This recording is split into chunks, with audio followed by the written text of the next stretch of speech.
2, 3, 4. Good evening. Good to see you guys. Let's stand. Let's worship tonight.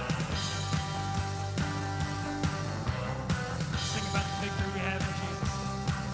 I heard an old story, how a Savior came from glory, how He gave His life on Calvary to save a wretch like me.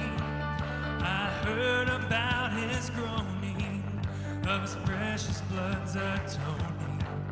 Then I repented of my sins and I won the victory. Oh, victory in Jesus, my Savior forever. He sought me and bought me with His redeeming love. He loved me ere I knew Him, and all my love is to Him. He plunged me to victory beneath the cleansing flood. Amen. I heard about His healing, of His cleansing power revealing, how He made the lame to walk again and caused the blind to see. And then I cried, dear Jesus, come and heal my broken spirit. And somehow Jesus came and brought to me the victory. Oh, victory in Jesus, my Savior forever. He sought me and bought me with His redeeming love.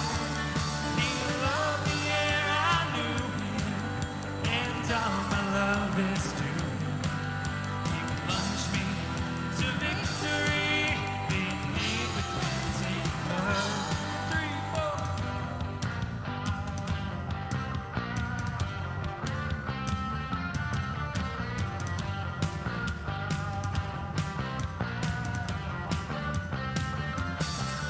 I heard about a mansion He's built for me in glory, and I heard about the streets of gold beyond the crystal sea, about the angels singing and the old redemption story. And some sweet day I'll sing up there the song of victory. Oh, victory in Jesus, my Savior forever. He sought me and bought me with His redeeming love. He loved me ere I knew Him, and all my love is to Him. He plunged me to victory beneath the cleansing flood. Amen. Give Him a hand of praise tonight.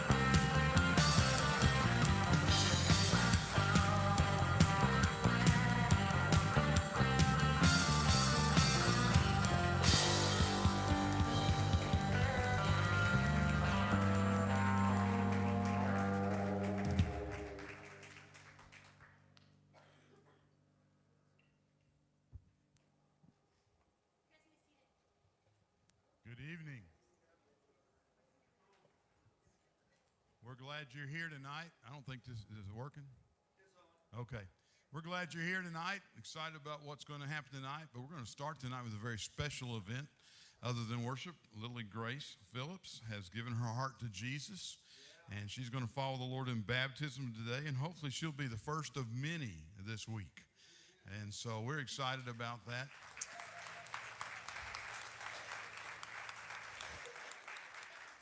She's a little shy, so I told her not to look at you. Just keep looking straight ahead at Mom, okay? Lily, have you asked Jesus Christ to be your Lord and Savior? Upon your profession of faith in Jesus Christ as Lord and Savior, in obedience to His command, I baptize you, my sister, Lily Grace Phillips, in the name of the Father, and of the Son, and the Holy Spirit.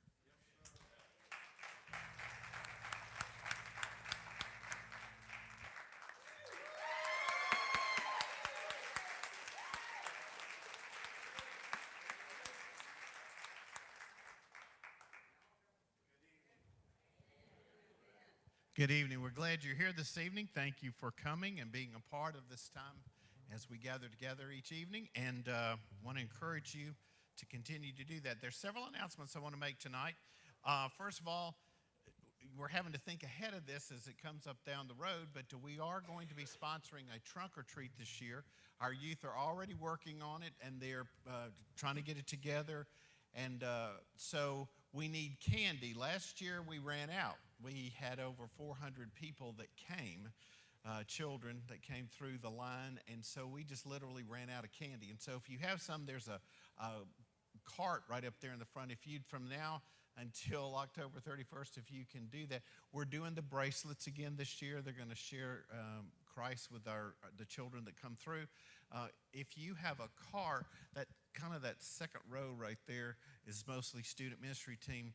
If you'll tell one of them that you would let your car be used, they'll take good care of it and they'll decorate it. And so they need to, I don't know if you have all your cars yet or not, okay?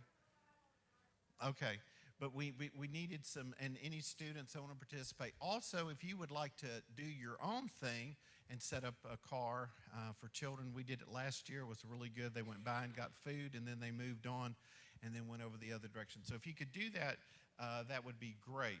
So if we have as many kids as we did last year, we're going to need every bit of candy. And I told them this year we got to be a little sparse at the beginning, and we'll move on from that. The students know about, we have a Step Into the Light concert, which is in November, but they're selling out of tickets, and so we want to buy them. And it's a concert that's going to be at at the center. Show Me Center. Thank you very much. At the Show Me Center. And so the cost of tickets are $25 if you want to go with us. We'd be delighted to have you go with us. But students, I want to remind you that next Sunday, this coming up next Sunday, is the deadline for that. And so we want, anybody that wants to go, you're welcome. I've already gotten some tickets purchased, but we want to take that. This is the first concert I've taken our youth group to, but it's got Newsboys, Mandisa, We Are Messengers, and Kay Thompson, and I think they'll really enjoy this, and so we're going to do that on that Friday night. Also, want to remind you, God works in some miraculous ways, and so this afternoon I got a call, and somebody's going to come check out Ken speaking, and there may be a remote possibility that we might get into Sykeston. So y'all pray about that this week. That somebody's going to come and kind of check him out and see, and so you better do good. But and then they're going to work him into maybe being at Sykeston. So pray for that. That's been a tough thing for me, because this is where this actually started, was to get him into Sykeston, and then that hasn't happened. So pray for that, that God will use that. And I wanted to tell you something really neat, because this happened today. And sometimes when you do a missions ministry, you leave and then you never hear anything. Well, we're hearing from people in New Orleans who our students worked with this summer. And today I got a really neat text from Regina. She was sending it to me. The lady who we worked with this summer, we found her on the street. Her name was Nikki. We had seen her earlier, and Nikki was actually the one that gave us the idea to put the women's products in purses and hand them out. A sweet, sweet lady, had been on the street for I don't know how many years. Do y'all remember how many years she'd been? She'd been on the street a long time. Well, anyway, we got a message from her today that she's made the steps and she is moving into a home, and she will have a house. And as that's part of, she keeps in touch, and she said to thank the students and those who had worked with her this summer. And so, the work that they did, I'm really thrilled about that. God used them in a great way, and it's still, the repercussions of that still happening. And so this lady is going to be going into a home center picture at the little coffee shop where we met a lot and did that. And so I was really excited about that. I tried to send a text out to everybody to let them know about this young lady, but wanted to tell you, because I know you pray for our students, and I want to tell you some of the results of what happens when you do pray for them. Also, tomorrow we want to remember Christy Haney will be going in for surgery in the morning at about 6 o'clock. And so y'all keep her in your prayers. She sent out a thing today and reminded us of that, and said she was praying for this revival and everything going on, but she would be out for a while, and to be praying for her. She faces this, and so we certainly want to do that. So once again, thank you for being here tonight. Let's worship together. Let's go back to worship.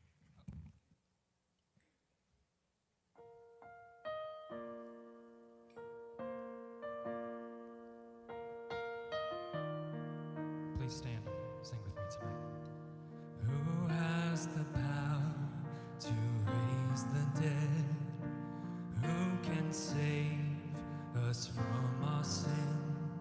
He is our hope, our righteousness. Jesus, only Jesus. Who can make the blind to see?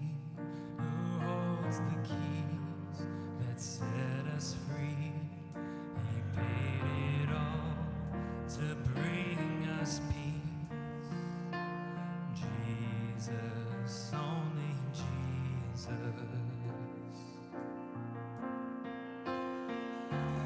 Holy King Almighty, Lord, saints and angels all adore. I join with them and bow before Jesus, only Jesus. Who can command the highest praise? Who has the name above all names? You stand alone, I stand amazed. Jesus, only Jesus.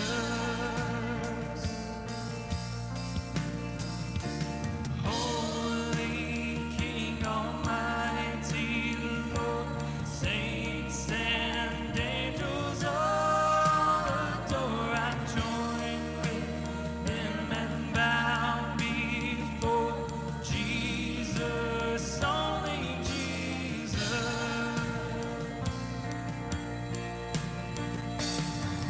You will command the highest praise. Yours is the name above all names. You stand alone, I stand amazed. Jesus, only Jesus. Jesus, only Jesus.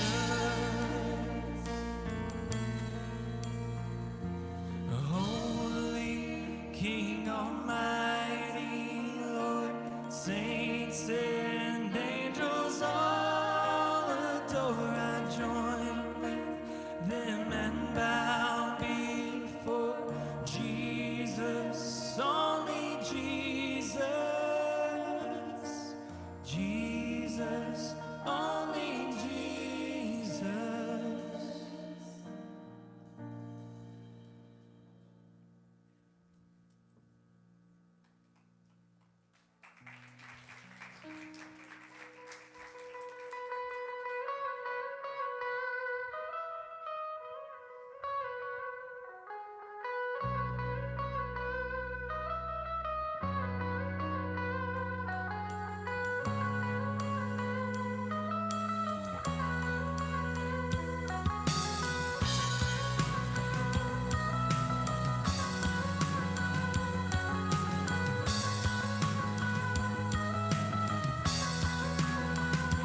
God is able, He will never fail.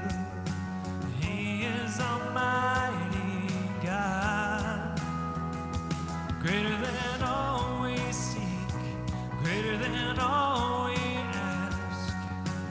He has done great things, lifted up, He defeated the grave, raised to life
Jesus tonight, thanking you before everything else, Lord, that you're able to do all things. And Lord, I just ask that you're with Ken and bless this message before us. And it's in Jesus' name I pray. Amen.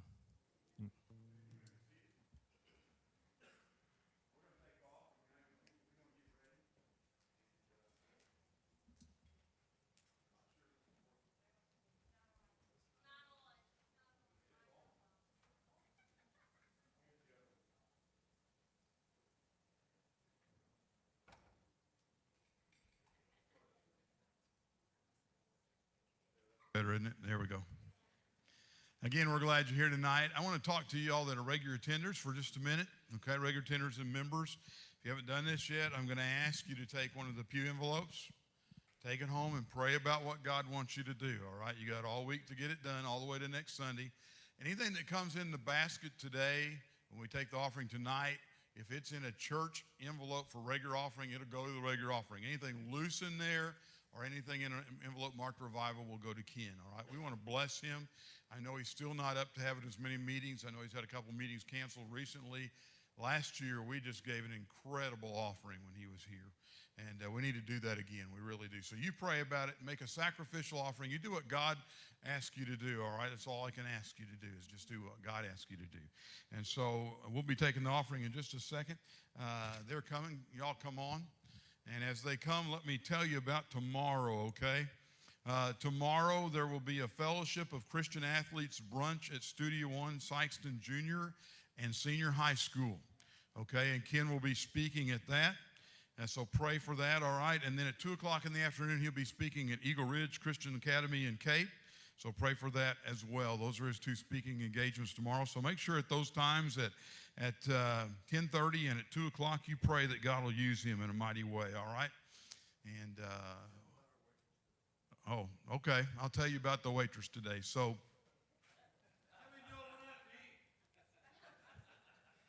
how many of y'all gave a good tip? Good. So the rest of you stayed home to avoid that tip, huh? So we had a young lady today, and I did what I do most of the time, and I told her that, you know, we were going to pray in a minute. Is there something we could pray about? And she said, yes, you can pray about my little girl. And so she's got a little girl coming. It's something Grace, which was really appropriate for today, by the way. And so anyway, we got to talking about her, and she said, this is my rainbow baby. Now, in today's society, I'm not sure what that means. So Ken asked her later. He asked later, and she said, well, I've already had a miscarriage. I've got one child. I've had a miscarriage. This one's promised by God. That's what a rainbow really means, by the way, folks. It's a promise of God that we see in the clouds, that he's not going to destroy the world with a flood again. So it's a promise. And so I got to talking to her. She goes to First Baptist Dexter and been there about a year and a half. And so anyway, she waited on us and did a good job. They were really busy. She had 4, 5, 6 tables. I don't know how many. She was running around like a chicken with her head cut off, but she took good care of us. And so everybody left except Cindy and I at the end. And, you know, I made the joke about somebody handing me $100 to give to the waitress this morning before we left, right after, before we prayed. Well, somebody did. And I said, man, I was just teasing. And the person said, I was going to do this anyway. I'd already decided. And so anyway, so I had that $100 bill. And so when I gave her the ticket, I wrote it with a credit card, and I handed her the ticket. And I said, now this is for the bill. And then I handed her the $100 bill and said, this is for you. And I said, this is a gift from somebody at our church that wanted to make sure you were blessed today for taking care of us. And she smiled real big, and she said, you don't know how much I need that. And so it was good. Amen. All right. All right. I wish every one of you could be a part of my church. Now, you know, I knew that the crowd would be down tonight. I was ready for that. There's reasons why. And when I preach, I have plenty of messages. And so as I read the crowd, I listen to the worship, I try to find that message that would stir you. And if you weren't here this morning, but you're here tonight, raise your hand. Anybody here? Okay, we got a few. And I would encourage you that every time, and I've got plenty of messages, but every time that we're not inviting people or bringing people, that could be those people's last choice to receive Christ. And so we want to keep inviting them. I promise you, I got a strong message tonight. And I was really encouraged today when we were able to take care of that waitress. I mean, you could tell she needed it, and it was a great blessing. By the way, I did find what I was looking for, and I highlighted it finally. But I want to read this to you real quickly. In this book, as he talks about being a follower of Christ, and I talked today with your students, see if I can read this. Jesus Christ demands the same unrestrained, adventurous spirit in those who have placed their trust in him. If a person is ever going to do anything worthwhile, there will be times when he must risk everything by a leap in the dark. I was playing a game one time. I used to play video games and whatever at my house, and I could do it on my phone, and I quit after a while. But I played this one game where you would crash these cars, and the more mess you could make, I mean, it wasn't bloody or anything, it was just a fun game, and you would get a bigger car, you could upgrade, you could get money. But I never noticed it, and so when I began to play the game, I turned it on, and it came on, and this came on the screen. I'll never forget.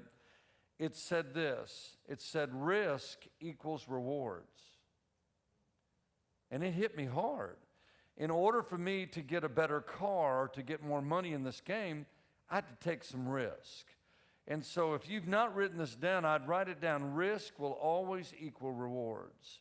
And this week, I hope that you'll, in fact, let me just go ahead and tell you, if I get in Sykeston, I'm hoping I'll do 2 or 3 assemblies. There's another gentleman that came to us, and he's trying to get me in his school as well. I could end up speaking 23, 24 different times this week. And we have to understand this. I'm giving your church publicity this week. I mean, they're going to be hearing all about this church and that I'm there. And so I hope, again, that our crowd doesn't get smaller. But let me read on with this. And so as I was reading this, let me get here. He said, let me get there. Hang on. Why was I reading? Hang on one second, because I headed somewhere else. Oh, if a person is ever going to do anything worthwhile, listen to this. There will be times when he must risk everything by his leap in the dark. In the spiritual realm, Jesus Christ demands, this will make sense with my message tonight, demands that you risk everything you hold on to or believe through common sense and leap by faith, everybody say faith, into what he says. Once you obey, you will immediately find that what he says is subtly consistent as common sense. But listen to this. But the test of common sense, Jesus' statements may seem mad, but when you test them by the trial of faith, your findings will fill your spirit with the awesome fact that they are the very words of God. Trust completely in God. When he brings you to this new opportunity of adventure, offering it to you, see that you take it. We act like pagans in a crisis. Only one out of an entire crowd is daring enough to invest his faith in the character of God. Now this will make sense, and listen close. And I love this part. As soon as I write this, you may perk up and ask, there was a guy that talked about being saved, and if you just did this. And here's what it's what Jesus is saying. Now I want to be very careful here, because we could begin to twist the gospel into something that it's not. Jesus is not saying that our works are the basis of our salvation. Remember, for by grace you are saved through, which is not of yourselves or works, that any man should boast. The grace of God, this is funny, the grace of God is the only basis of our salvation. A truth we'll explore further in the next chapter. But in our rush to defend grace, we cannot overlook the obvious in what Jesus is saying. And in many other places enter as well. As those who are obedient, watch this, who are obedient to the words of Christ will enter the kingdom of heaven. Matthew 7 says, many are going to say, hey, Lord, Master, didn't we do this? We preached, we performed miracles, we did all this stuff. But if you go on to say, he says, only those who do the will of God will enter the kingdom of heaven. Watch. And this is the statement I wanted to leave with you. If our lives do not reflect the fruit of following Jesus, then we are foolish to think that we are actually followers of Christ in the first place. You see, today, even with that waitress today, and I stopped by Sonic because they got the best ice in the world. And I stopped by, got my Diet Dr. Pepper. A lady came out, and I gave her a great tip. I invited her, had a great conversation. She wanted to know, why was I here? And I began to tell her that I would be here this week. And of course, she said, I work every night. She said she's working almost 80 hours a week because they don't have enough help. And so I hope that this week that the true followers in this church will rise up. Pastor, what we did today to that lady, my pastor has done several times. And you have to realize we have 4 services. We're back up to about 15,000. And my pastor will have, he just did this not too long ago. He had all the waiters and waitresses stand who worked in restaurants. Now, the Sunday before, he asked us to invite waiters and waitresses that and like my wife and I, we know some of them by name, and invite them to church the next Sunday. Now, we didn't understand why, but we did. And he had them stand in all 4 services, and he had them step out in the aisle, and he said, we want to apologize to you for sometimes not tipping like we should. So he said, I want my congregation, did this in 4 services. People went out and handed him a white paper bag. He said, I want you to walk over. I don't want any change, but I want you to walk over and tip these men and women who work hard in these restaurants. My wife was there, and she watched as many of those just stood there and wept. Now, that's a great thing to do. But let me go ahead and tell you this. The greatest thing is they got to also hear the gospel, and some of those waiters and waitresses came to know Jesus Christ as their Lord and Savior, which even a greater treasure. So I want you to understand that when I'm not here and I go to my church, I practice what my pastor preaches, and we do our best, if we can, to not just give to people, but to try to get them to come to our church and meet Christ, all right? So everybody say faith. Now, the message I'm about to give you, and I've got all kinds of messages. I don't know that, some guys have a sugar stick. You know what that is, Pastor. There are guys that do what I do. They've got about 3 messages, and that's what I've got about 100 messages. Probably 20 or 30 of them are the ones that I lean on more so than others. So I have plenty of messages. The one I want to give you tonight is powerful.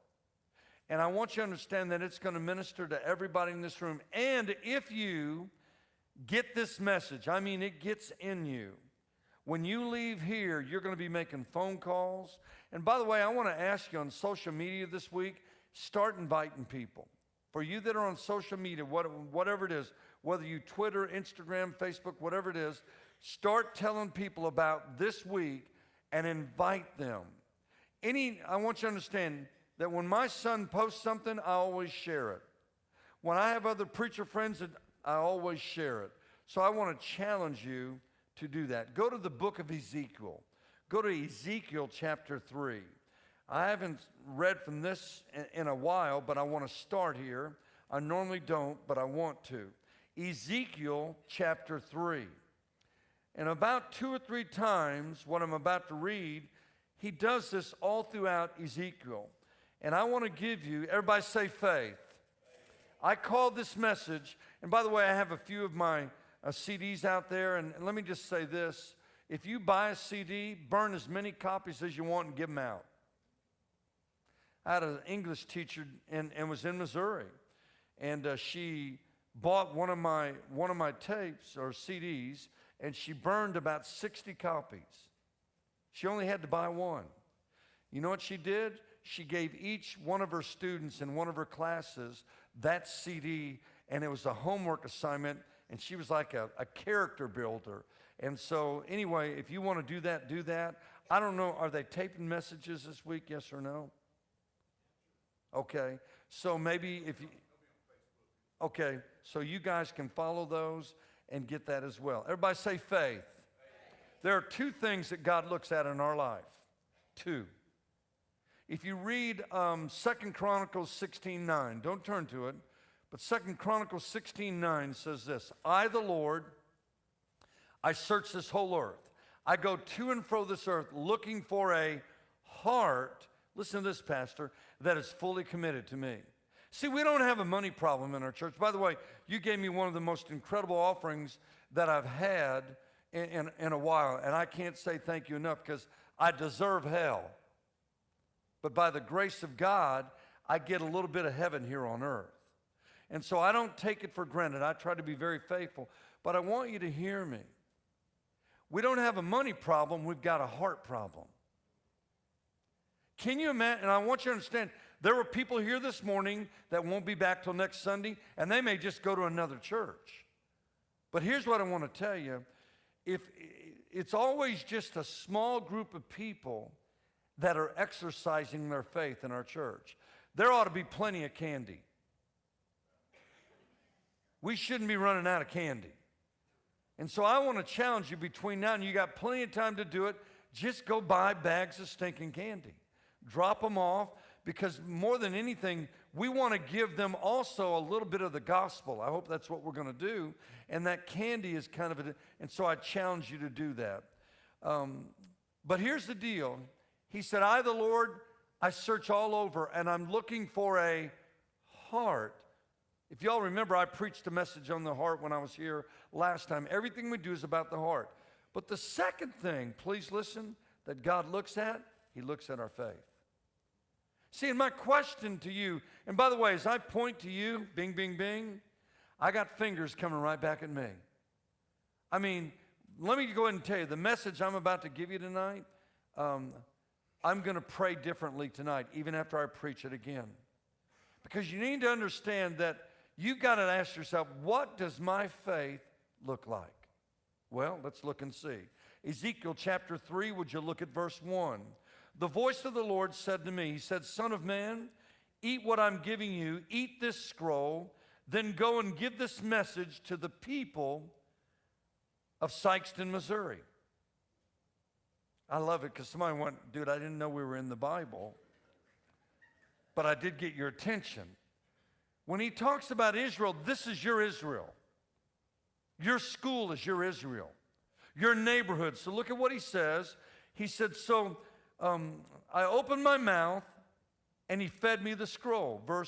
Keep reading verse 3. Fill your stomach with this, he said. And when I ate, it tasted as sweet as honey in my mouth. But look at verse 4. Then he said, Son of man, go to the people of Sikeston. And there are other communities that we're dealing with. Dave, what are some other communities around here? Charlotte? No.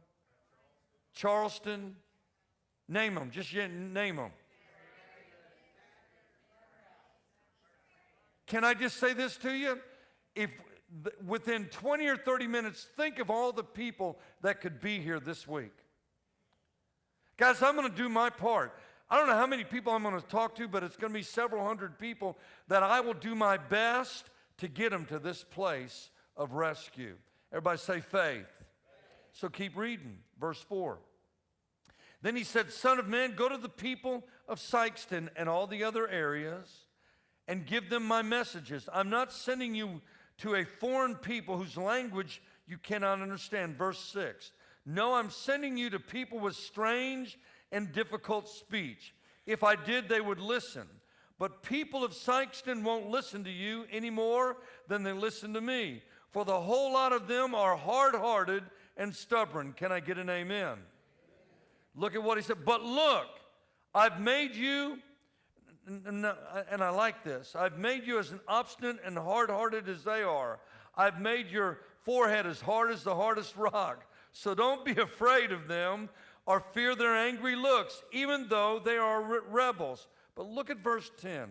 Then he added, Son of man, let all my words sink deep into your heart first. Listen to them carefully for yourself. Then go to your people in exile and say to them, this is what the sovereign Lord says. Now go to verse 16. After 7 days, the Lord gave me this message, and he said, Son of man, I have appointed you, underline this, as a watchman. Guys, do you understand? Students, and I know there's more young people ought to be here. There's more family, and I want you to hear me. We are the watchmen in our communities, our neighborhoods. Look at what he says. He said, I've appointed you as a watchman, I like how this reads, to Sikeston and other areas. Whenever you receive a message from me, warn people immediately. Verse 18. If I warn the wicked, saying you are under the penalty of death, but you fail to deliver the warning, they will die in their sins, and I will hold you responsible for their deaths. Verse 19. But if you warn them, and they refuse to repent and keep on sinning, they will die in their sins, but you will have saved yourself because you obeyed me. Verse 20. If righteous people turn away from their righteous behavior and ignore the obstacles I put in their way, they will die. But if you do not warn them, they will die in their sins. And watch this, and none of their righteous acts will be remembered, and I will hold you responsible for their deaths. Verse 21. But if you warn righteous people not to sin, and they listen to you and they do not sin, they will live, and you will have saved yourself. Let me give you a picture of a watchman back here. They would have a watchman on the outskirts of a city. And his job was, if there were going to be, I don't know, wild animals, but really his job was, if the enemy was coming, he could see that there were people coming to their community.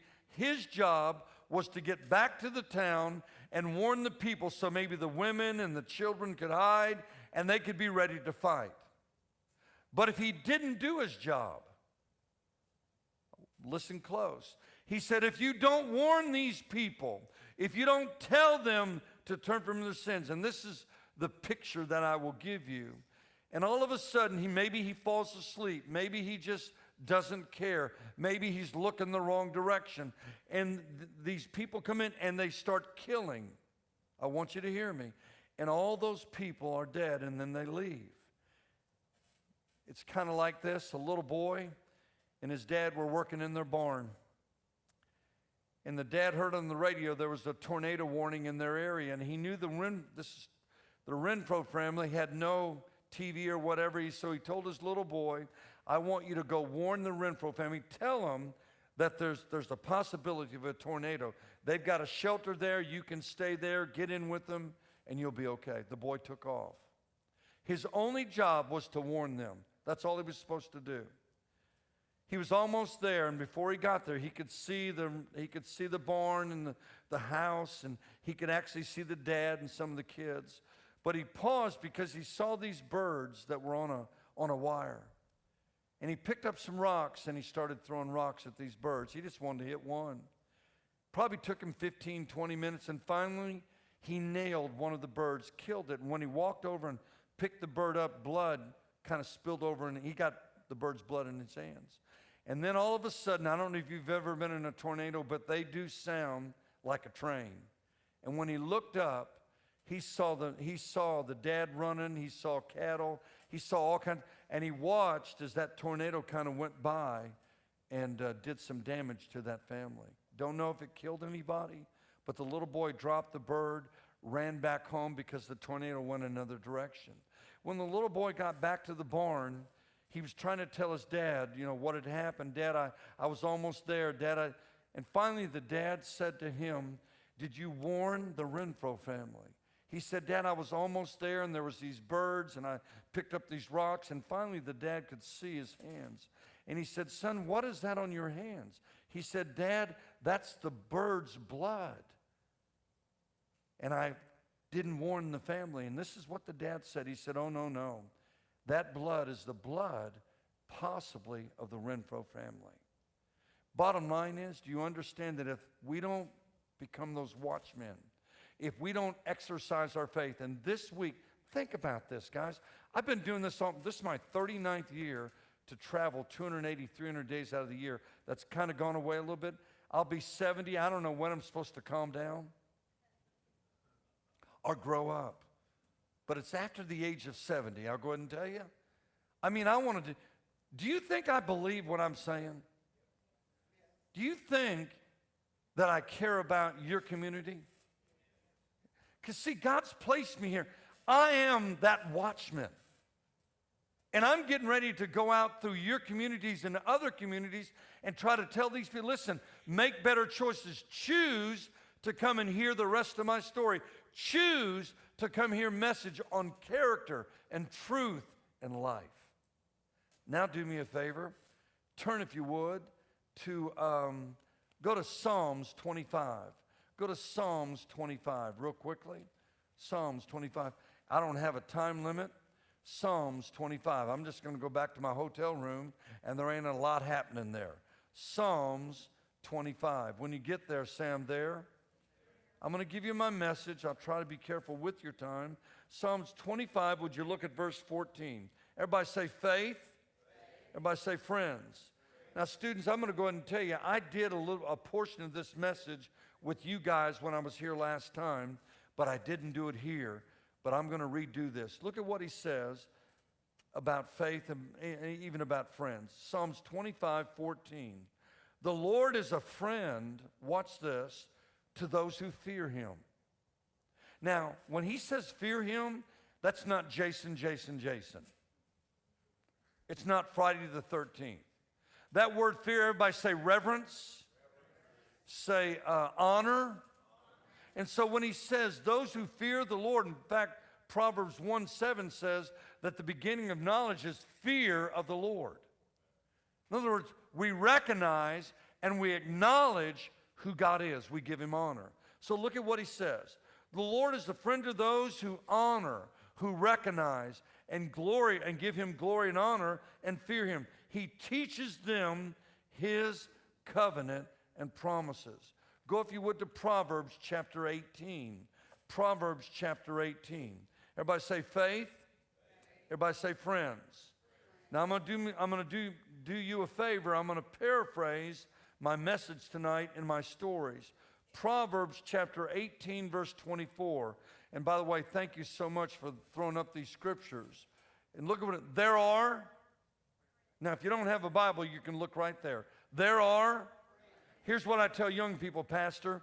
There are 3 friends that you ought to have in your life as a believer. Your best friend ought to be Jesus. Everybody say hello.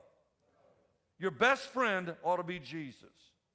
You see, the difference in a friend and a best friend is friends think that a secret is everybody's supposed to know. But a best friend wants the best things for you. By the way, your best friend ought to be Jesus. Second best friend, are you ready for this? Ought to be the Word of God. This book ought to be your best friend, more so than this. I challenge you, man, get into this book. So friend number 1, best friend Jesus. Best friend number 2 is the Word of God. And let me tell you who your third best friend ought to be. It ought to be somebody that has a passion for the Word of God, that knows the Word of God, watch, that loves Jesus more than anything and will point you to him. That would change some of your friendships. If you're listening, say yes. So look at what he said. There are who destroy each other. Some version says there are friends who will ruin your life. How many of y'all have friends that are not Christians? Raise your hand. Now, I'm not saying you can't have friends that are not Christians. I mean, I don't have very many lost friends anymore, but I do have neighbors that are lost and we're friends. But I want to say this to you. Your best friend shouldn't be a lost person. Light and dark have nothing in common. Your best friend ought to be somebody that points you to Jesus Christ in their life. Look at what he said. There are friends who will destroy you, but a real friend sticks closer than a brother. In fact, another version says that too many friends will ruin or destroy your life. Everybody say faith. Everybody say friends. Go to James chapter 4. Now you're feeling better because we're in the New Testament. I knew you would be. Go to James chapter 4, and would you look at verse 4? James 4, verse 4. I love hearing your Bible pages turn. I've already challenged the students. I want to challenge you. Start bringing your Bible to church. It just looks good. Carry a notebook. I don't know how many journals I have in my library that I've filled out. I still have a new journal. My wife, our pastor's preaching out of Revelation, and so now I've learned so much stuff in the past 4 or 5 weeks, and here's the bottom line. Get you a notebook. When this pastor preaches, man, just start writing stuff down. Everybody say faith. Everybody say friends. Look, if you would, at James 4, verse 4. You adulterers. Can I go ahead and tell you this? He refers to this generation that we're in as an adulterous generation. At least 3 times. Look at what he says. You adulterers. Don't you realize that friendship with the world makes you an enemy of God? Young people, I hope you're listening. He said, let me say it again. I like how mine reads. If you want to be a friend of the world, you make yourself an enemy of God. Verse 5, what do you think when the scriptures mean when they say that the Spirit of God has placed within us is filled with envy? Oh, notice verse 6. Look at verse 6, and I think and he gives, isn't that amazing? And he gives generously, as the scriptures say. He opposes the proud, but gives. We're back to grace. Guys, if your aim is to be a friend of this world, I'm not sure that you're his follower. In fact, do me a favor. Go to 1 John. Just some scriptures are popping into my head. Go to 1 John chapter 2. Would you look at verse 15? Bless you. 1 John chapter 2, verse 15. If you're there, say I'm there. If you're looking, say I'm looking. Very good. Here we go. By the way, he's going to throw in 1 John 2, did I say, 2:15? Yeah, 1 John 2:15. Jesus, no, that's not it. That's John 2:15. 1 John 2:15. You're allowed to make several mistakes.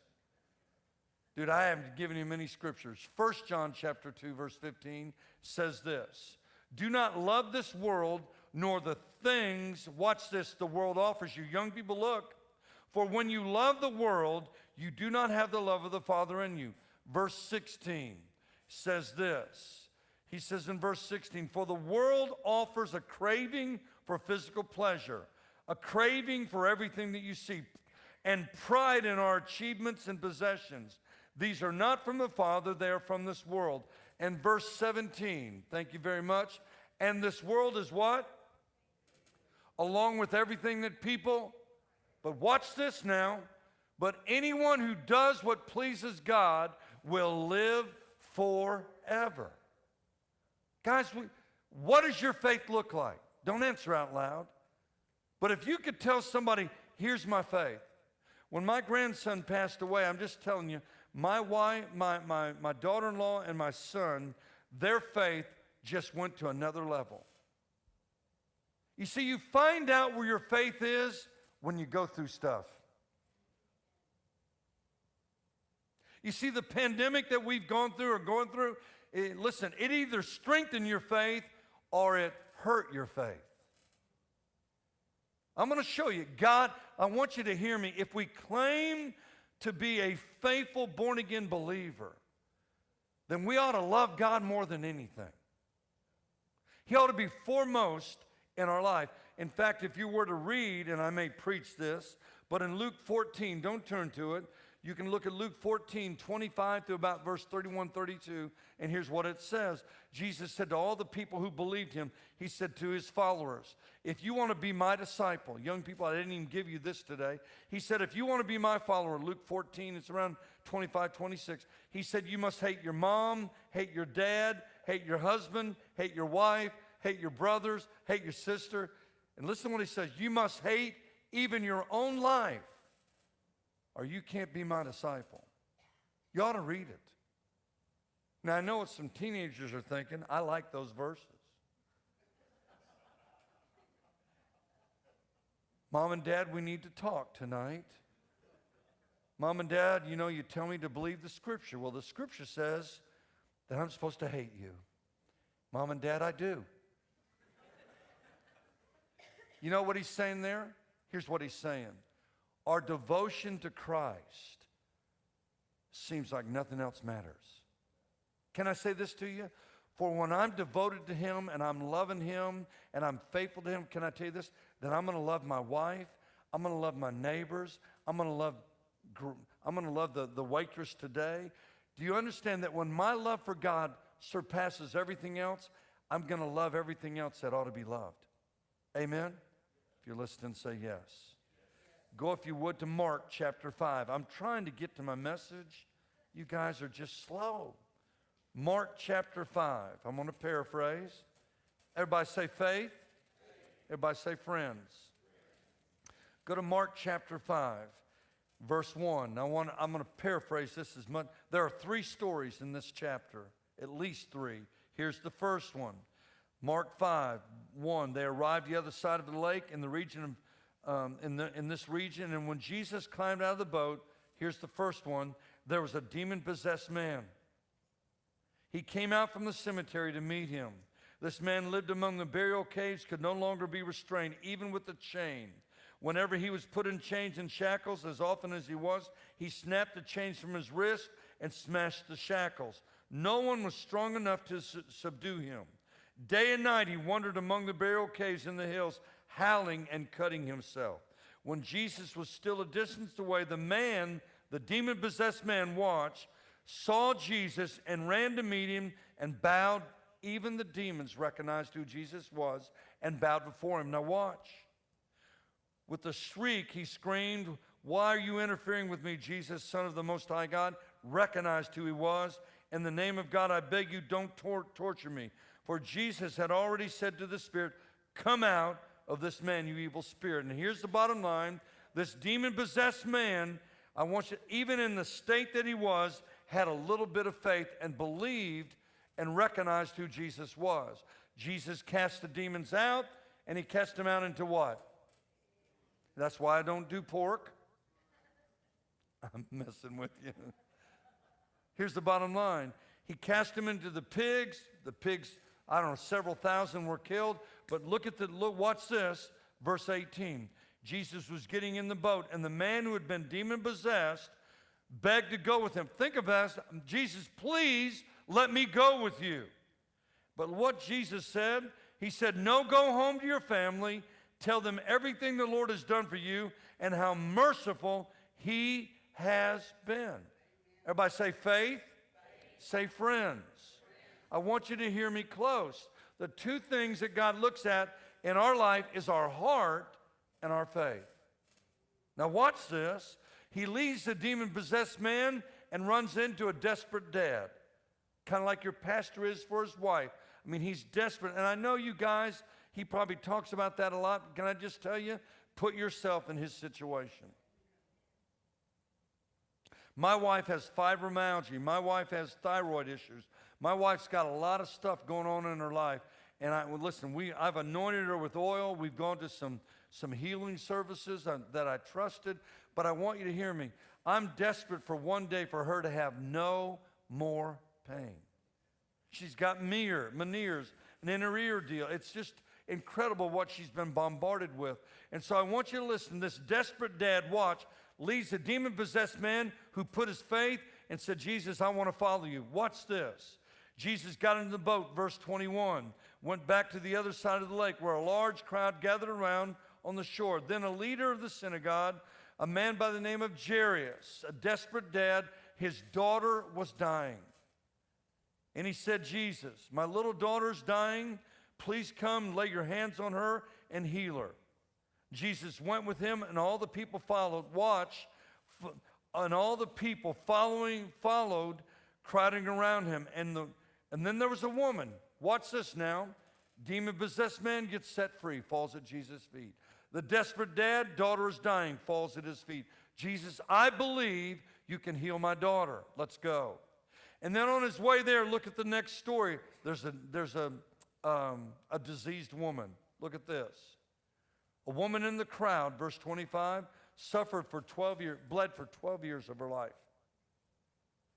She went to all the doctors, and I believe in doctors, and instead of getting better, she got worse. You been to that doctor?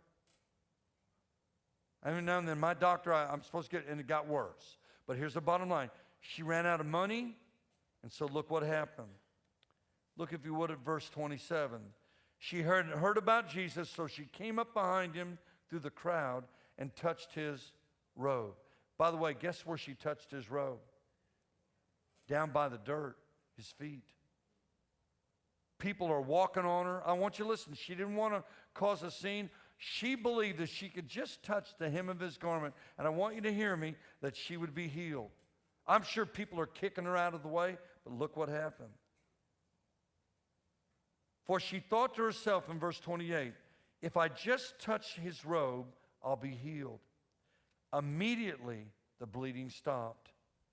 She could feel it in her body. She had been healed of this terrible condition. But notice verse 30. Jesus realized that some healing power had gone out of his life. Somebody touched him with their faith. Now watch. Bottom line is, you need to understand, remember he was crowded around, everybody was crowded around, and I'm sure people are going, Jesus, and he said to the people, somebody touched me. And I'm sure all the people are going, Jesus, we're all touching you. Oh, no. Do you understand that when you touch God with your faith, he'll stop for you? And finally, the woman, watch this. Verse 31, his disciples said, look around. Everybody's pressing around you. Who touched me? But he kept looking around. And finally, verse 34, he said to her, daughter, she fell at his feet. And he said, daughter, your faith has made you well. Oh, by the way, he leaves this diseased woman. She leaves healed. He leaves the demon-possessed man that wanted to follow Jesus, leaves him healed. And finally, he gets to the desperate dad's daughter, and he raises her from the dead. Everybody say faith. Oh, by the way, let me read on. Dave, you'll like this next part. Look, if you would, in verse 4, chapter 6. Then Jesus told him, a prophet is honored everywhere except in his own hometown and among his relatives and his own family. By the way, can I say this to you? How many of y'all have family members that are not Christians in your life? Raise your hand. They're the hardest people to witness to. Can I tell you why? And young people, I want to say that I'm going to put it on you. Young people, if you can't live for Jesus in your home, you may not live for him. Do you understand? You may be the only, there used to be a song, you're the only Jesus that people see, you're the only Jesus that people read. Look at this. Look. He said in verse 5, and because of their unbelief, everybody say lack of faith, and because of their lack of faith, he couldn't do any miracles among them except to place hands on a few sick people, and then he left. He was amazed at their unbelief. Pastor, I've been in a lot of places, and I think this place is prime for God to do something. And I've been in places where I have seen God fall. I mean, I've extended meetings. I'm just going to be honest. I was at a meeting in DeQueen, Arkansas. By the way, I'm going there in 2 weeks. And I was there, First Baptist Church. I was supposed to be there 4 or 5 days. I ended up staying about 9 days. We had over 600 people come to Christ. People drove an hour and a half just because they heard what was going on. Drug addicts got saved. Entire families got saved. But I want you to listen. But as soon as it was over, all of a sudden they went right back to where they were. Guys, we got to keep moving forward. We got to move forward. Read with me. Look, if you would. That's where I want to start. Now go, if you would, to Luke chapter 5. Go there quickly and we'll be done. Luke chapter 5. Here's my story, and I'll paraphrase. In Luke chapter 5, verse 12. If you're taking medicine, it's 8:05. It's early.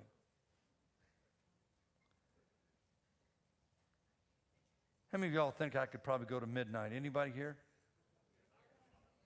Scares you, doesn't it? Because I could hear somebody going, I think he might. Can I tell you why? Because when you've never had a dad in your life, 9 stepfathers, an alcoholic mom, when I was told all my life that I would never be anything to anybody. You see, I haven't got over what he'd done in my life. I'll be married 50 years. It just blows me away. 10 grandkids. I got a grandson in heaven. If I didn't have my wife's family, I don't know that I would have had any family. By the way, this month is Pastor Appreciation Month. What have you done for your staff this month? Maybe you've already done some stuff. But I would challenge you this month. I think one of the hardest jobs is being a pastor and a minister. We're under attack so many ways. And I would challenge you, hey, do something special for your pastor and for your ministry staff and for maybe their spouses and their wives. Well, we do stuff for our pastor all the time. Even for his kids all the time. Around Christmas, we're given, we give them money because they like money. But here's what I want to tell you. God looks at our faith every day. And he looks at our heart. Now, look if you would at Luke 5, verse 12, leading into my story. In one of the villages, Jesus met a man with an advanced case of leprosy. Anybody here ever seen a leper? I've been to a leper colony. Molokai, Hawaii. Pastor friend of mine went there. They were Molokai Baptist Church. I've been there 3 or 4 times. I've been in their schools. I've seen bunches of people saved. He's been there over 25 years. A couple of his kids were born on that island. Now they're running maybe 200-300 in their church. But the first time I went, I had a day where I had nowhere to speak. And so I took this little walk down this cliff. And it was just a beautiful walk down to this sea, I guess. And I got in the water a little bit. And then this bus came by and picked us up and gave us a lunch and took us to a leper colony. Used to have well over 1,000 lepers. And leprosy, are you ready, starts with one spot, kind of like cancer. It starts with one spot and it spreads. A true leper, nobody can hug them, nobody can be around them, nobody can touch them. In fact, if they walk into a community or whatever, they would have to yell, unclean, unclean. They would let everybody know they were coming through. So look at this leper. A man with, and by the way, the average lifespan of a leper is 9 years. When the man saw Jesus, the leper, he bowed with his face to the ground like the desperate dad, the demon-possessed woman, and the diseased woman, the desperate dad, and diseased man. Look, he said, Lord, if you're willing, you can heal me and make me clean. Jesus reached down and touched him. He said, I am willing. Be healed. And instantly the leprosy disappeared. Then Jesus instructed him not to tell anyone what happened. He said, I love this, go to the priest, let them examine you, take along the offering required in the law of Moses for those who have been healed of leprosy. This will be a public testimony that you have been cleansed. Watch this, Dave. But despite Jesus' instructions, the report of his power spread even faster, and vast crowds came to hear him preach. To Queen, Arkansas, I'll never forget. I was supposed to head to another event, and I called that event and said, listen, I know it's on my calendar, and I was going to get a good honorarium and whatever. I said, but I'm supposed to stay here in Queen, Arkansas. He was saying, well, are you getting more? I said, dude, I don't know that I'm getting anything, but I know I'm supposed to be here. But I will come to you. I'll be in disobedience, and God will probably use me. But and I stayed. And God met with us. We saw some people set free. By the way, look what happened. He instantly was clean. You see, even this leper had to have a little bit of faith. Now go to verse 17. Here's my story. So one day Jesus was teaching the religious people, the Pharisees and teachers of the religious law. They were all sitting nearby. These men showed up from everywhere. Are you ready? You just named your community. They came from all over. Maybe from Branson, maybe from Springfield. Maybe they came from Cape, whatever it is. Yeah. Are you ready for this? They came from all over. Watch, because they heard. I can only pray for this to happen. Guys, there are churches not even going to meet anymore at night. There are many churches that meet on Sunday morning and they're done. And that's the message I'm going to preach this week.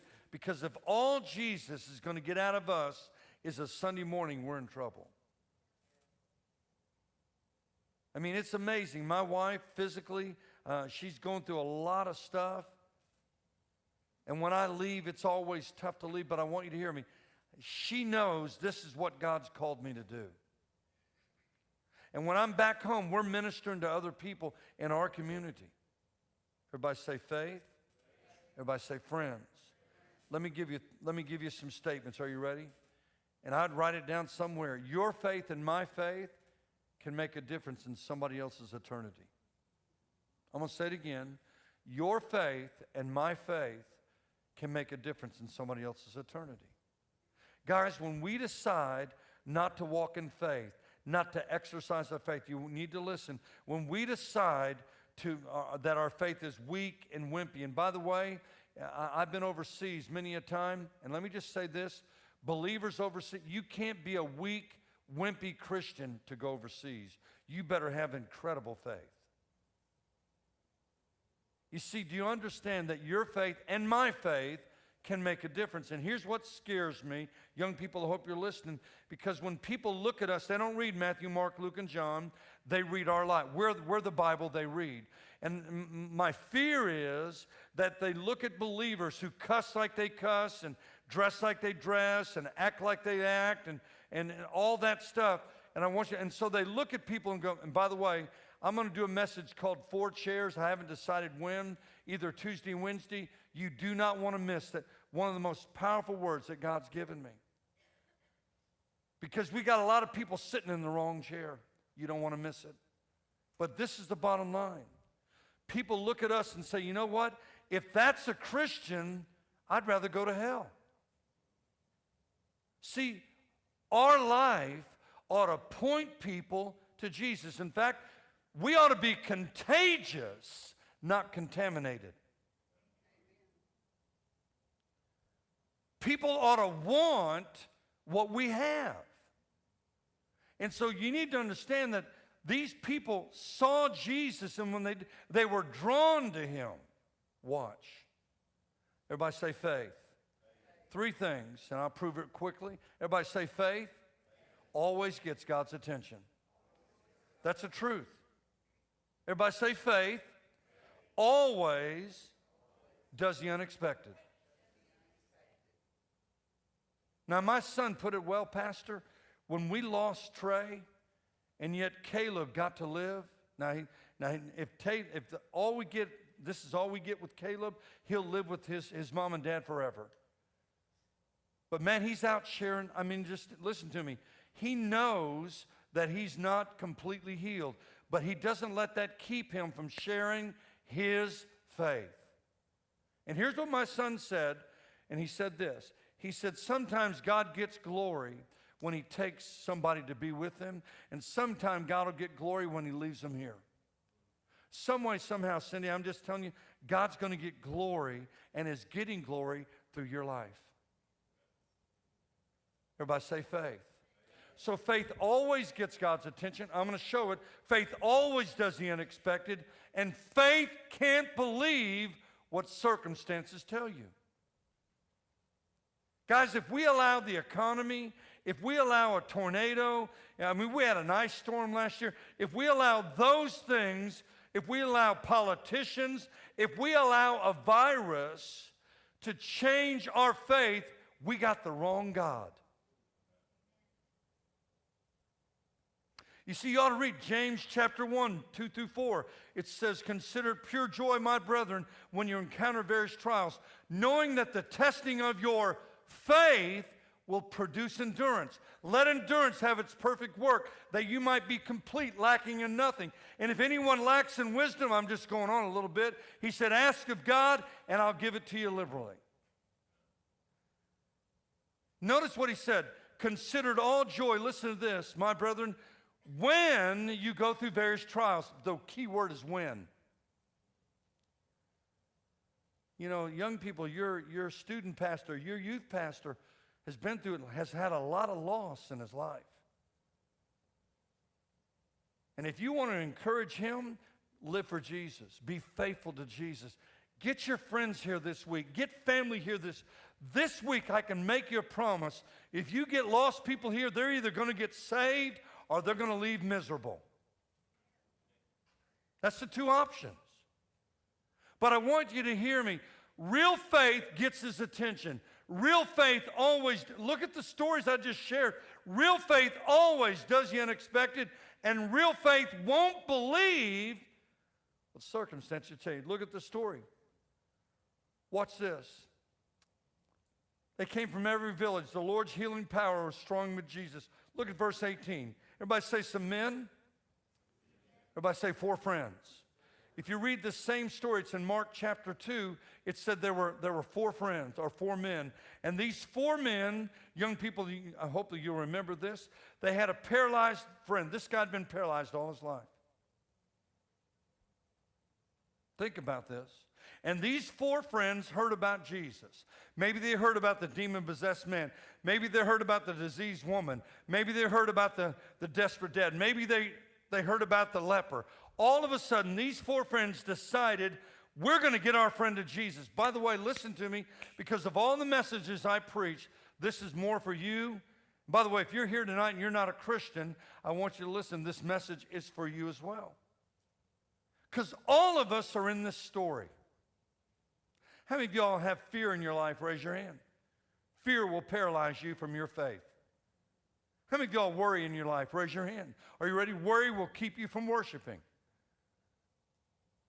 How many of y'all have things in your past you ain't dealt with? Are you ready? Your past can paralyze God's presence in your life.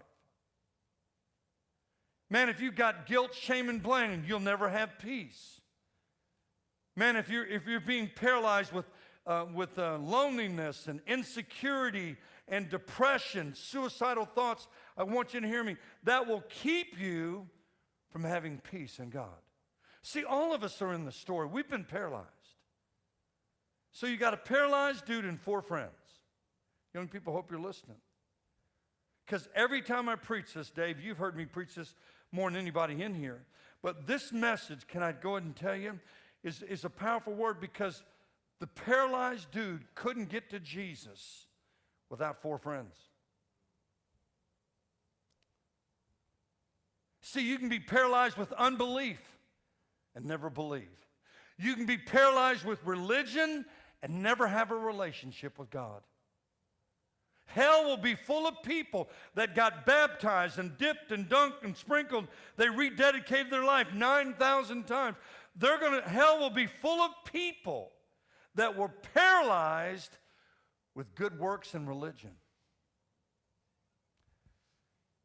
Guys, we got to go get them this week.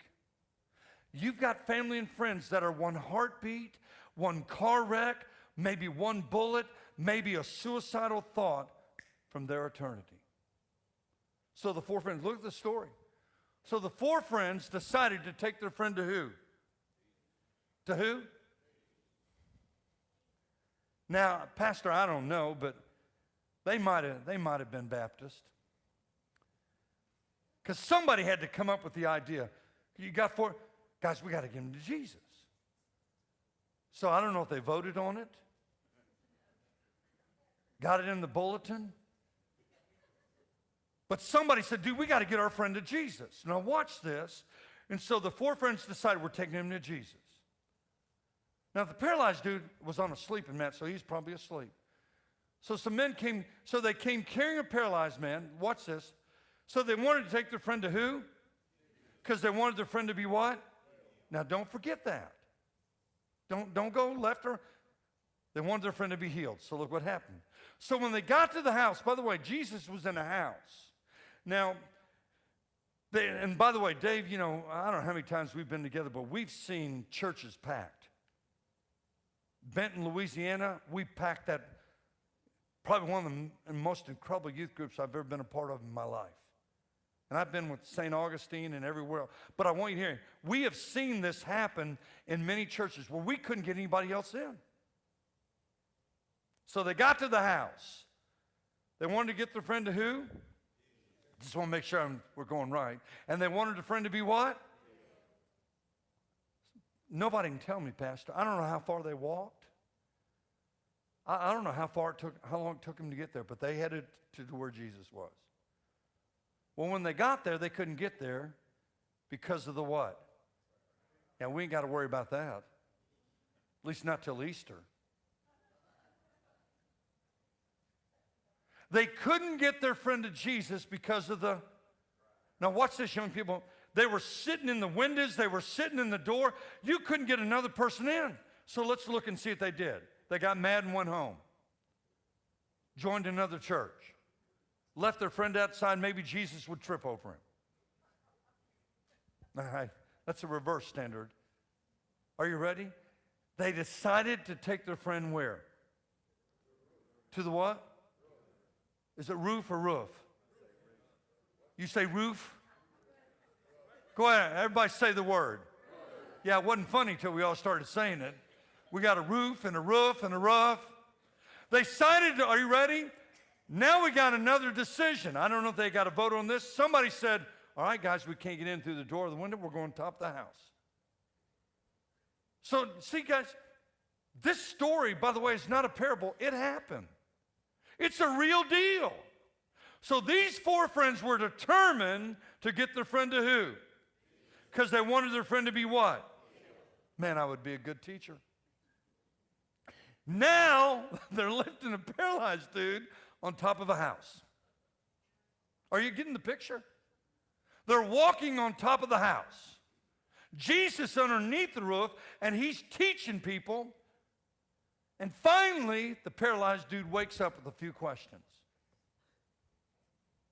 I could see, what in the Hello Kitty are we doing?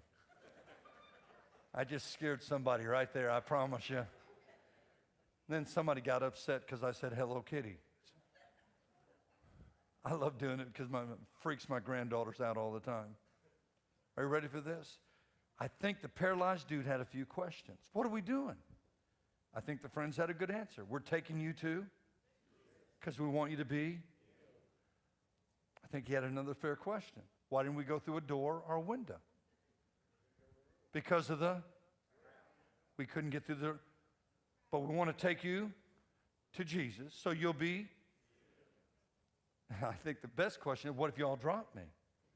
I think he had a good answer. You're not going to feel nothing.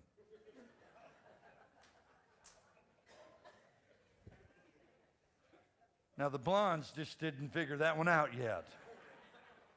He's already paralyzed. I love the ones that had to explain it to somebody. Now, look at me close. So now they're on top of the house, and all of a sudden, watch this. They began to, now they could, I don't know, sometimes you can build it with mud and you'll dig a hole, but I think they started taking the tiles off of the roof, and they made a hole in the roof. I've always wanted to do this. This would be a good place to do it too. Just have somebody tied up there at the very top. Nobody could see them. Are you ready? So they decided to put a hole in the roof, and they lowered their friend in the hole in the roof. Look at it, right in front of who? Come on, don't stop listening. Can you imagine if everybody here had the passion and the faith of those four friends? Nobody cared about the paralyzed dude. Nobody cared about him. I don't know if he had any family, but I know he had four friends. And these four friends believed if they could get their friend to Jesus, that Jesus would heal him. Now look at what happened. So they lowered their friend in the hole in the roof right in front of who? Are y'all looking? So here he is hanging. I mean, he didn't get to sit on the back row. He's right in front of the crowd. Hey, Jesus. Just hanging, paralyzed. Can't feel nothing, but I'm pretty upset. And then, look at verse 20. Jesus looked up in the hole in the roof, and there were 4 faces. Are y'all getting the picture? When I preach, I try to do this. I try to draw pictures. I want you to feel what's going on. So the 4 friends are now looking in the hole in the roof, and Jesus looks up, and look what Jesus says. When Jesus saw, come on, somebody's not listening. When he saw there, whose faith did he see? The friends. Now, I think the paralyzed dude had a little bit of faith. But watch. When Jesus saw their faith, he said to the paralyzed dude, some version says friend, some version says man, some version says son. Jesus said to the man, he said, young man, they brought their friend to be what? He said, your sins, come on, don't stop listening, are forgiven. Paralyzed dude. They brought their friend to be what? I think this is the most powerful story, one of them that you'll hear out of the scripture. Hey, dude, your sins are forgiven. Now, can I ask you a question? Did the paralyzed man have anything to offer Jesus? Please listen, he had nothing except 4 friends and their faith. Hey, Jesus, I want to thank you for saving me and forgiving me. But I could almost hear him say, but Jesus, I still can't feel anything. I used to laugh at that, but here's what I want to tell you. Salvation's not about a feeling. It's about faith. Oh, keep reading. Look at the next verse. The religious people said, who does this guy think he is? Only God can forgive sins. This is blasphemy. Look at the next verse. And Jesus knew what they were thinking. He said, why do you question these things in your heart? Look at the next verse. And then he says, is it easier to say your sins are forgiven or get up and walk?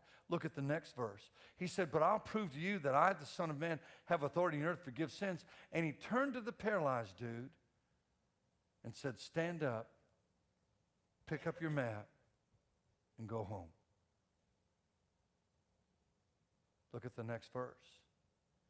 We know he wasn't Baptist now, because he'd had to say, hey, Jesus, we got to talk about this.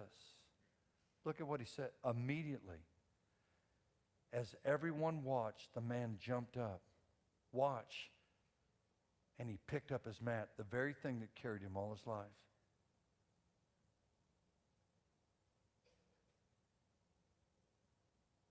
And he went home praising God. Look at the next verse.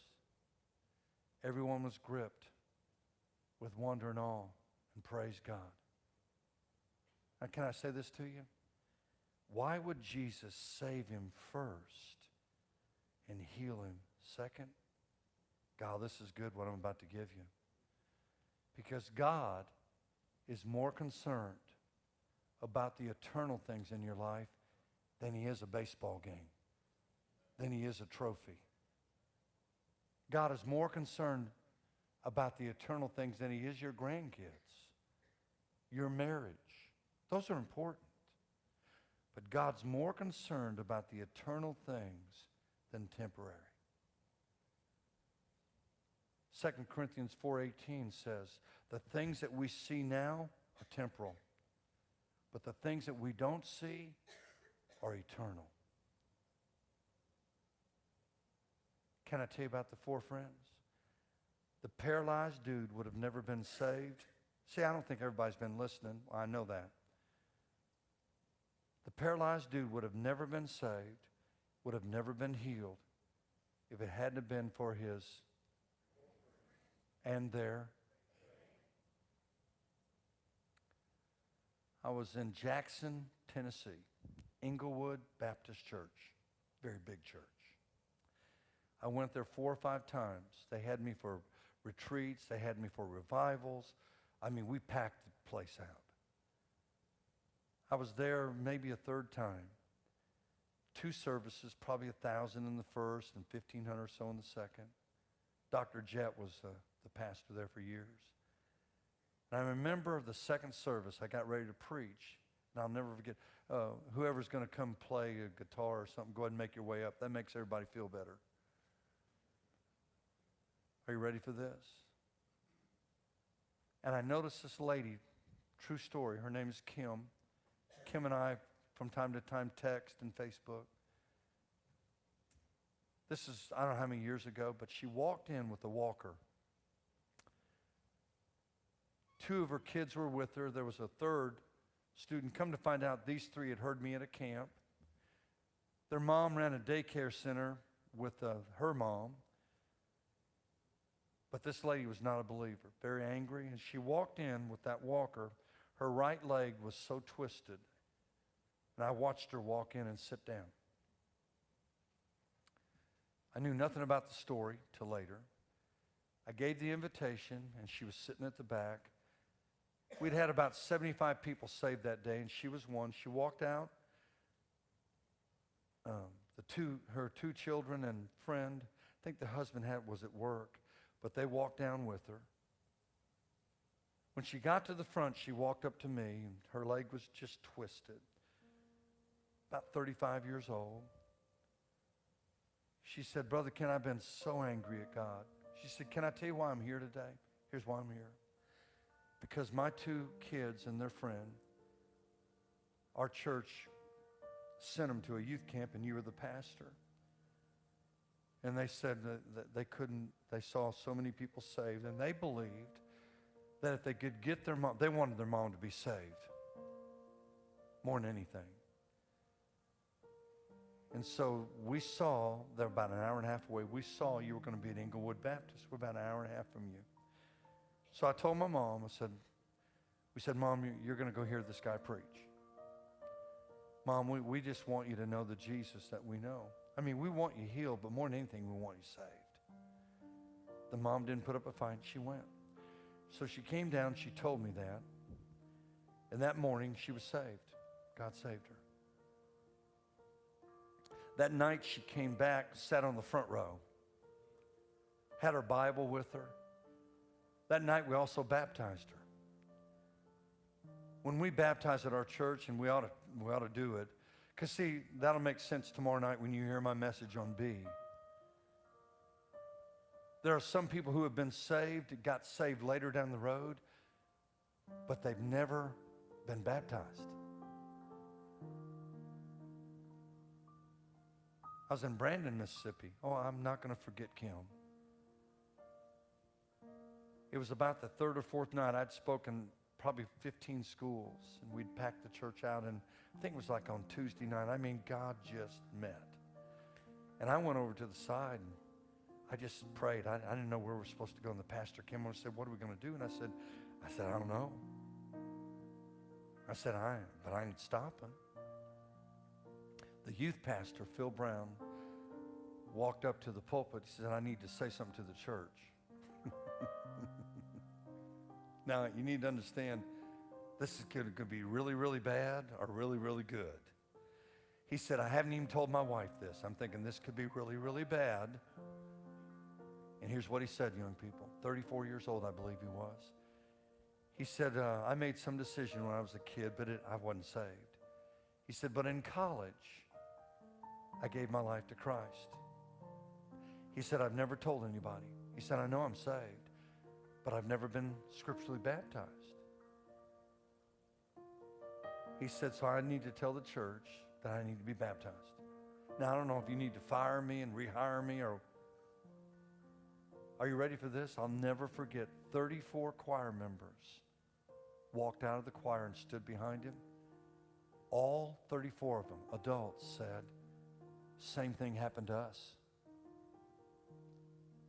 We got saved way down the road. First time we did this, we just got wet, but we know that we need to biblically be baptized. They were paralyzed with embarrassment, pride. Kim was baptized that night.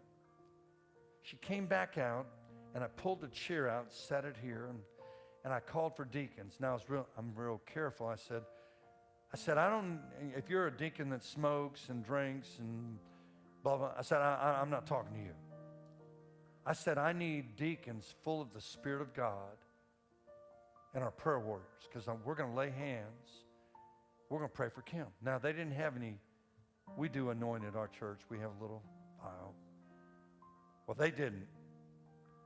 So you all are going to laugh. I said to Kim, Kim, I just want to pray for you like I prayed for my wife. I said, my skin is oily, and I'm sweating. I said, I'm just going to, that's the best I got. And I touched her forehead, and I said, in the name of Jesus, would you heal Kim? God, I don't know what all that means. By the way, she would have never been saved if her daughter and son and friend had not brought her. Nothing happened, but I was faithful. The next morning, she was at the daycare with her mom. Mom had a kid on each knee.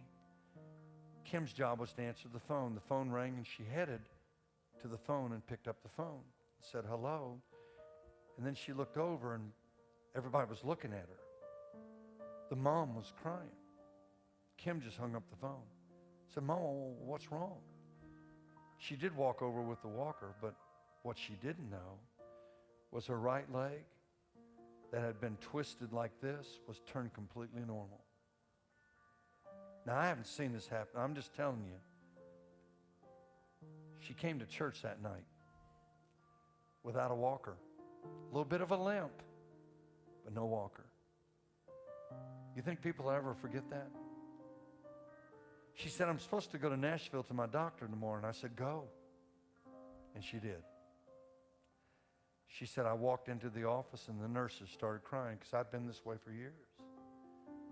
When I walked in to see the doctor, he said, well, what's going on? She said, well, doctor, I got saved Sunday morning, got baptized Sunday night, and Monday at my daycare center, God turned my leg around. I said, but I want you to do all the tests. They did every test you could do. He said, I'm not even supposed to say this as a doctor, but it's a miracle. By the way, I've had her come when I've been close enough by to share her story, but I want you to hear me. She would have never been saved and maybe never had been healed if it hadn't have been for her daughter, son, and their friend that heard me at camp. And by the way, there ain't anything good about Ken Freeman. The only thing good about me is Jesus. You want to see the bad in me? Just hang around. You know why I preach this message tonight? Because of empty chairs. You got a balcony, it ought to be filled. He had one of the biggest crowds this morning, over 350 people. And a bunch of them didn't come back. Now, church, I got to say this to you because there are people in your life that have been paralyzed with rejection, with hate, with lies. They've been paralyzed in their marriages.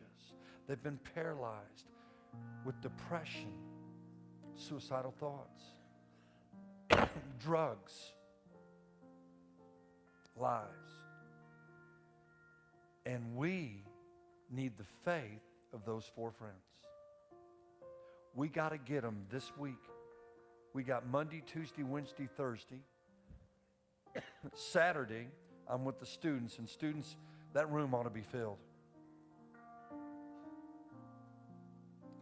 And then we're back Sunday morning, and then Sunday night we're going to baptize, and I'm still going to preach. Now, if I can get my son and Caleb here, I'm trying to get them here on Sunday night. You talk about a story of faith. So my message tonight, how many of y'all needed to hear this word tonight? Raise your hand. How many of y'all it challenged you in your faith? You see, he looks at our heart, and he looks at our faith. When my wife got really worried, I got I got pandemic.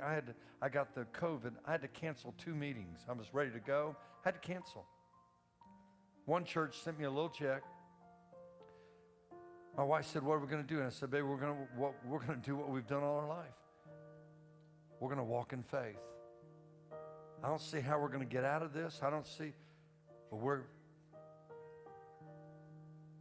I may not have another meeting after this meeting." And I told my wife, I said, "Babe, I can't put my faith in a meeting. Now, if I get to preach, I'm going for it." So would you bow your heads, every head bowed, every eye closed? Invitation's going to be a little bit different tonight. I want to do this quickly. With every head bowed, every eye closed. If your heart were to stop, if you were to die, this ought to be pretty simple. How many here would say, "Brother Ken, I want you to listen to my question before you raise your hand. But I'm not asking about your religious beliefs, your commitment level, your baptism. I'm not asking about any of that. I'm asking, how many here would say, "Brother Ken, if my heart were to stop, if I were to die tonight, I know I'm saved"? Would you raise your hand? I know that. I've settled that. That's what I thought. Put them down. Looked like everybody's hand went up. No need me being really evangelistic. Is there anybody here? I don't want to pass this by, but is there anybody here that say, "Brother Ken, I don't know. I don't know that I'm saved. Don't know that I'd go to heaven, but I want to know. Would you pray for me?" Is there anybody here that's you and would say, "Brother Ken, I don't know that I'm going to heaven. Would you pray for me?" If that's you, would you raise your hand? Okay, we got one. In a moment, we're going to stand and this altar is going to be filled. And the one that just raised your hand, I'm not going to come to you. The pastor will be standing up here. And I would tell you that if you don't know that you're a Christian, you've been paralyzed in your walk. You'll never, ever be a believer till you let him save you. You got to believe. He loves you where you are. He died for you. So in a few moments, the one that raised their hand, the pastor will be standing there. And when people come to pray, you may want to go to that pastor and say, "Pastor, I need to talk to somebody." How many of you would say, "Brother Ken,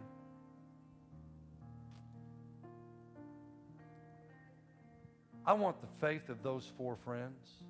That's the kind of faith I want"? Would you all raise your hands? I just want to see. Put them up. Would you hold them up high? But that's the kind of faith I want. Hold them up high. By the way, I'm raising my hand. Every time I preach this, I said, "God, let my faith be that strong. Let me be that passionate about lost people." Put them down. How many of you would say, "Brother Ken, my faith lately has not been a very strong faith"? Would you just pray for me because my faith's been weak? Just put your hands up. Be honest. You can't put your faith in a family. You can't put your faith in a church. You can't put your faith in a country. Jesus wants your faith in him. Put them down. How many of y'all have people that have been paralyzed in their life? I'm talking about, how many of y'all know people that are paralyzed with depression, suicidal thoughts? Raise your hand. Get them here this week. Get them here. I was there. How many of y'all have people that have been paralyzed with rejection and hate? Raise your hand. Paralyzed with drugs and alcohol, lies, insecurity, fears. Many of you raised your hands. So here's what we're going to do. And if you're up here on the stage and you need to go down and pray, you don't have to sing. So I want to open up this altar. I know it's 8:45, I know. I'm speaking a couple times before tomorrow night. I want to ask if you would, in a moment, get up out of your seat and say, "God, I want the faith of those 4 friends. God, give me a faith that gets your attention. Give me a faith that does the unexpected. God, give me a faith not to believe what circumstances tell me." Now, if you don't know that you're a Christian, the pastor will be standing right here. And you ought to come to him. He'll get somebody to talk with you and pray with you. You know, I'm going to ask, "Hey, Dad, go grab your family and pray. Come up here as a family and kneel and pray for your faith." Some of you need to come. By the way, Psalms 126:5. Those who sow with tears shall reap with joyful shouting. When's the last time you wept for a lost family, lost friend, ex-boyfriend, boyfriend, girlfriend? This altar's open. Maybe you've got a husband, a mom, or a dad that's lost. Come and pray.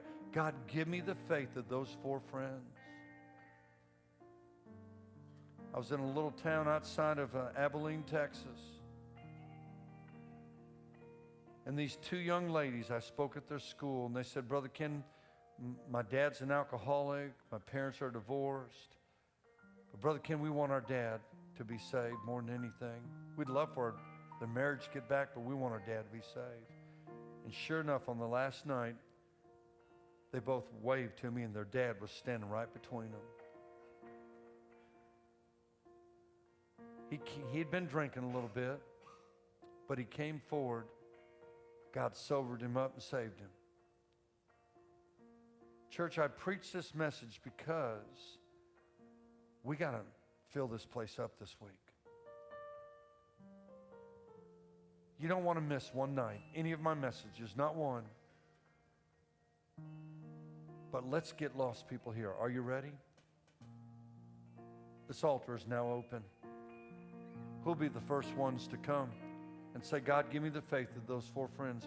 Who'll be the first dad to go grab his family and say, hey? Who'll be the first young people to go find mom and dad and say, hey, Mom, Dad, let's pray that our faith would be the faith like those 4 friends. Faith that gets his attention. Faith that does the unexpected. Would you come? This altar's open, church. I'm just going to wait. They're going to sing. Nobody comes, I'll be done. Listen to me. Those who kneel the most will always stand the best. God, give me a faith to get my teammates, my classmate, my neighbor. This altar ought to be flooded. Would you come, church? Would you step out right now? Come and fall on your face and say, God, give me a faith that gets your attention. Give me a faith that does the unexpected. Give me a faith that won't believe what my past tells me, what circumstances say. Would you come? Let's stand together. Would you stand? This altar's open. You come. Go ahead and lead us. I confess, Would you step out? Come on. bowing here, I find my rest. Would you come? Without you, Oh, that's good. I fall apart. You're the one. You're the one that Guide guides my heart. Come on, church. Step out. Come pray. Would you? Lord, I need you. Oh, I need you. God, give us a faith that gets your attention. Every hour. Would you step out? Husband, wife, college student, single. Would you? My righteousness. Oh God, how I need you. You sent us deep. Come on. Your grace is more. Your grace is more. Where grace is found Is where you are. is where Help us be examples of your grace. where you are, Lord. I am free. Holiness is Christ in me. Yeah. Help us, Lord, I need you. Oh, I need you.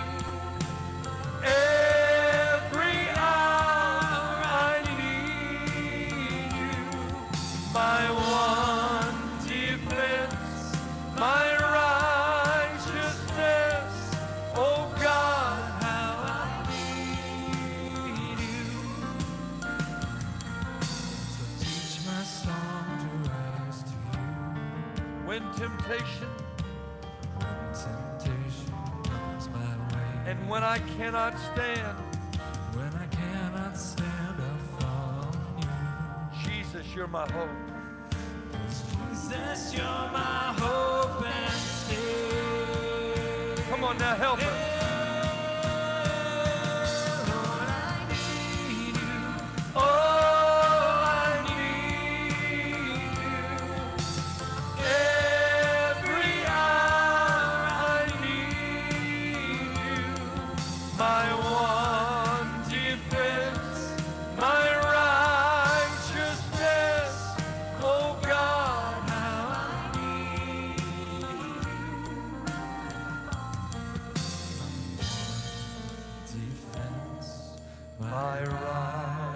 righteousness.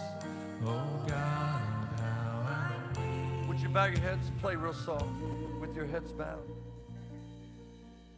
Would you take a moment and now pray for the schools I'll be in this week? Would you do that? Would you pray for Sykeston that God would open up that door? Now, I don't know if any of them will come here or not, but we'll try. The FCAs I'll speak at, the pastors I'll talk to.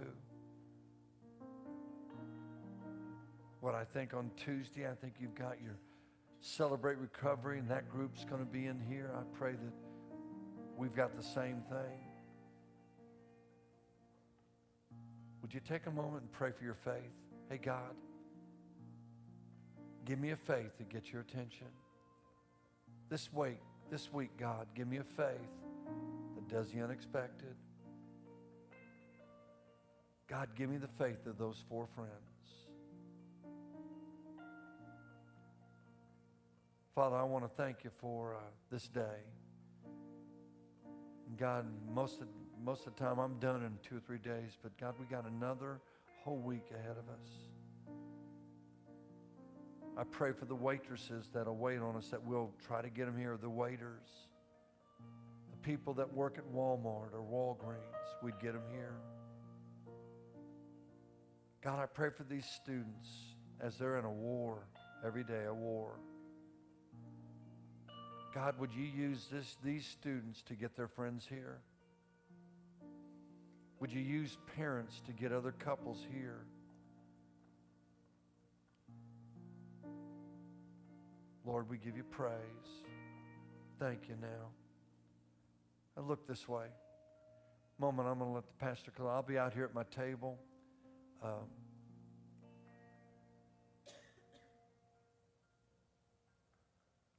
I challenge you this week. Go fishing. Can I tell you this? Jesus took some fishermen and he transformed them into followers. And he said, from now on, you're going to fish for men. Don't be keepers of the aquarium, but let's go fishing this week. Let's get people here. Amen? Stay right there. Pastor, it's yours. Thank you, Ken. Appreciate it. I don't know what else I need to say other than pray after that. Isn't that great? And so just bring somebody with you tomorrow, and bring several with you tomorrow. Don't forget we need ice cream. Bring half-gallons ice cream for the and candy. Yeah, we got all month to bring the candy, but you can bring that tomorrow too. And be praying about what God would have you do to bless this man that's come to minister to us this week in the offering. So again, we're thrilled that you're here, and let's go to the Lord in prayer, and we'll be dismissed. Father, thank you for tonight. Thank you, Lord, for those 4 men that loved that paralyzed guy so much that they carried him all the way to Jesus, climbed on the roof, cut a hole, and lowered him down. Because they understood that this man, Jesus, had the power to heal their friend. And not only did he have a power to heal their friend, he had a desire to heal their friend. And so, Lord, help us to understand that you have the power and the desire to heal people of their sin sickness and bring them into the kingdom. Lord, you sent your son to die for us. Jesus, you went to the cross and died for us because you wanted all to come to salvation. Lord, help us to be instruments of that. Lord, we love you so much. We pray we would see heaven come down this week.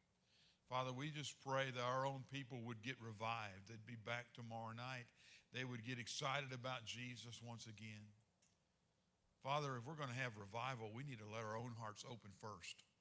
And I thank you for each one that's here tonight. And I pray we'll leave here with an open heart and a great faith and an appreciation of your grace, and do everything that we can Father, to help the Spirit of God bring great revival in this place.